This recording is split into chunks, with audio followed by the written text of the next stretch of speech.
I got a call just this morning from an old friend who lives about 1,000 miles away, asking about how to manage the stress and anxiety of this time, this lockdown, shelter in place, stay at home kind of time. And what she was experiencing was no sense of privacy, that with family all the time. Kids are in the house all the time, parents are in the house all the time, everybody's in the house way too much, and so there's no sense of privacy, and this creates this sort of anxiety and the stress day after day after day after day. 1 or 2 days is great for that, but now we're talking about 2 months or more, and it's causing a lot of stress for a lot of people. Let's just face it. So even though we have hope that this is going to kind of decrease, we just don't know. And part of our problem is we don't know when this is going to stop. We have hopes, dreams for the future, plans for the future, and yet right now they all seem to be dashed, broken. They're not. They're just deferred. But it seems harsh. It seems really difficult right now. So one of the things we always want to do is look for not just what are the things we're going to worry about, the dangers in this. We want to look for what are the opportunities in a time like this. And we want to make an inventory of what our strengths are. What do we carry into this? What good news do we have to bring to this? So a great question during a time like this is to ask yourself, all right, what do you want to take out of this? This is going to end one day. This has a beginning, a middle, and an end, just like so many other things do. So when this ends, what new skills or habits or points of view do you want to take out of this that will help you for the rest of your life? What do you want to do now that will build for your future? It's a very, very important question. Remember, we want to think in terms of what are the things, where's the control in our life? We call it locus of control. What's the location of the control in your life? Is it inside of you? Do you get to control your life and your attitude, your stress level? Do you get to control that? Or is it all the forces in the world around us that control this? Are we always being acted upon by the world and we just respond to it? Or is it from inside out? Where's the locus of control? So I want to give you some more tools today to help you to take control of the level of stress in your life or the level of anxiety in your life. Just a disclaimer, I'm going to teach you one more tool today. We're going to talk about tapping. It's kind of a weird tool. It's a weird medicine stuff, but nevertheless, it works. So I want to teach you how to do that today so you can begin using it today to help decrease your stress levels. So before we get started, let me just remind you, there are some things that I have asked you to do in the previous tapes, the previous videos that I just would like you to consider doing. One is to practice gratitude every morning. To get up, to get a pad of paper, to write down 5 things or people or places for which you are truly grateful. Spend some time soaking in those every day, thanking God for those things every day, and to start your day off with gratitude. It changes the way your brain works. It's very healing. It's a great way to start the day. Also, exercise. Get up, go 20 minutes like you're late for work in the morning, jog a couple miles, walk a couple miles, but just do it fast. So that will also change the way your brain works. And then I also want you to practice that relaxation before you do the tapping. Remember the deep breathing from the last video, the huge sigh, and then the breathing pattern to slow everything down. Do that. So practice gratitude, do the exercises, and then do the breathing, and then move into this tapping. Now the tapping is, again, one of those body up ways of telling the middle of your brain, the limbic system, the amygdala particularly, everything is fine.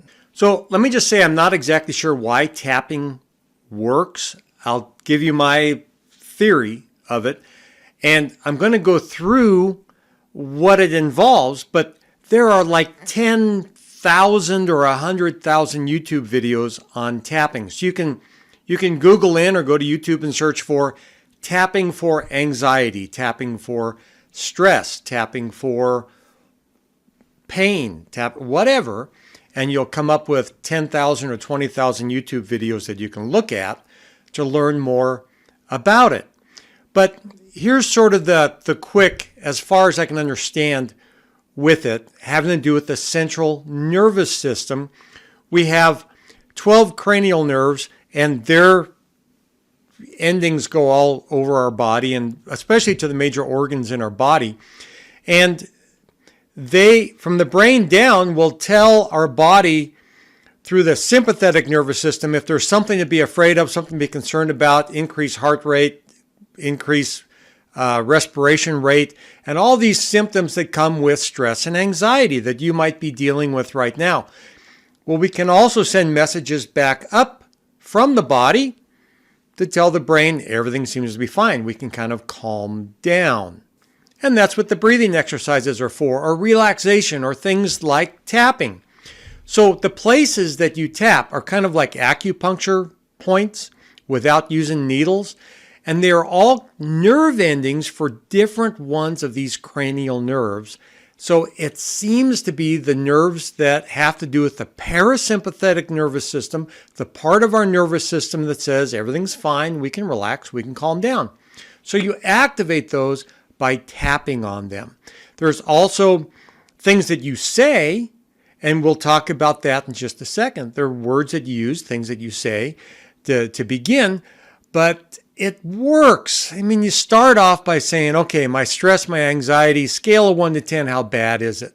This morning, I was in a hurry this morning. My anxiety level was, I rated it as a 6, stress and anxiety. I did 2 rounds of tapping. It went to a 0. It is very helpful. So the places that you tap, you start off with this place, the karate chop part of your hand. And you tap it 3 times, 3 cycles through there, where you're going to say something like, even though I am feeling stress and anxiety. Now let's go back a second. You're the one taking responsibility for how you feel. When you're doing this, you're not letting the world around you cave in on you. You're saying, I'm going to do something to fix this. I'm going to do something to change the way I feel. I'm going to take responsibility for feeling better. So let's do that. All right, so here we go. So you're going to start with kind of what the problem is. And then, so even though I'm feeling stress and anxiety because I have a lot to do and I need to get going and I have some deadlines to make, or I'm feeling stress and anxiety because we're all locked down in the house, or I'm feeling stress and anxiety about my job, whatever it might be. Even though I can love and accept myself because God loves me and I'm loved by other people. And so I can truly be a blessing to other people today. I can make a difference in people's lives. Let's do it again. Even though I'm feeling stress and anxiety about my job today, I can love and accept myself because I'm loved by God, and I'm loved by other people, and I can be a blessing to other people today. Even though I'm feeling stress and anxiety about my job or the lockdown or the COVID virus or whatever, I can love and accept myself and love and accept other people because I am loved by God and I'm loved by other people. I can be a blessing to other people today. So we do that 3 times here. And then the other places we're going to go around the orbit of the eye. That's this bone around the eye here. And you could say, feeling stressed. That's all you got to say. Feeling stressed, like it's reminding your brain while you're doing this. Feeling stressed. The next one has to do something with the olfactory nerve. Feeling stressed. So if you have a mustache, enjoy it. Otherwise, it's right underneath your nose. Feeling stressed. Just tap it like 5 or 10 times. Feeling stressed. right below your mouth in this cleft down here. Couple fingers, feeling stressed. The next one is going to be like the middle of your chest right here, where the clavicles come together. Just kind of pound that. Feeling stressed. Next place you're going to go is under the armpit, down below the armpit, down around here. Slap it with your hand, feeling stressed. Just to remind yourself while you're doing this. Then you can go to your hands,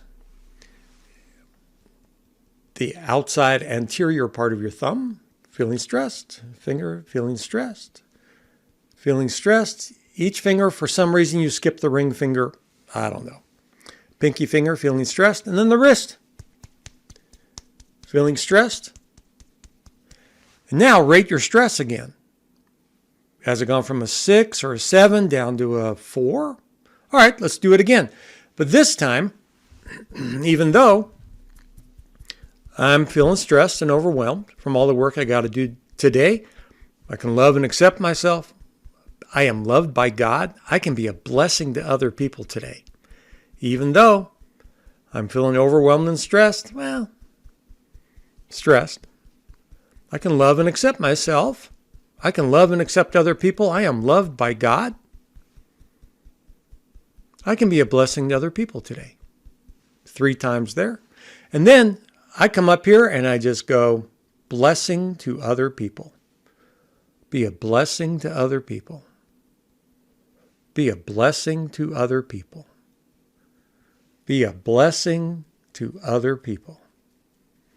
Bless other people today. Make a difference in somebody else's life today. Tikkun Olam. Be somebody who repairs the world today. Make things better for somebody else today. Help other people. Be a blessing. Make a difference. Make a difference in somebody's life today. Rate your stress. Mine's a 0. I hope yours is too. You could certainly do things through this cycle through 3 times and probably have your stress go away. I did this. I had a really difficult meeting I had to attend about 2 months ago. Did not want to go. Liked the guy I had to meet with, but didn't like the circumstances. And my anxiety when I rolled up in the parking lot was like an 8. It was really hard. And I reminded myself, I'm a highly trained professional. I know how to do this stuff. So I started tapping like this. And the first time through, it went from an 8 to like a 6. Went through again, went down to a 4. Did it a 3rd time, no anxiety, went to the meeting. So within 10 minutes, you can really affect your anxiety level, really decrease it a great deal. Now, again, one of the things I want to point out about everything we're talking about with anxiety is anxiety can come from a lot of different causes. So this COVID virus, the lockdown, the whole anxiety around that, that's what we're talking about, a kind of a low-grade anxiety. We're not talking about anxiety caused by cancer treatment. We're not talking about anxiety from head injuries. We're not talking about anxiety caused by medications. Those things, different set of problems, although this intervention may still help to reduce some of that anxiety. It's a medical issue, probably won't go away. A lot of anxiety can be caused by thyroid issues. You got to get that fixed. Got to get that changed. So this is about circumstances in life causing stress and anxiety. Certainly can help here. So I know that nobody likes it when you read on a YouTube video your notes, but I'm going to read my notes that I give to my clients when they come to the office and I'm teaching them how to tap, because I love to teach people how to do this tapping. So in between neurofeedback sessions or in between counseling sessions, people can actually do this at home by themselves. It's a great tool to have. Very portable. Take it wherever you go, wherever your hands go, you can take tapping with you. And it works. So it's very helpful at turning down the volume of the limbic system to calm down that fight or flight system in the brain. I think it's activating the parasympathetic nervous system. And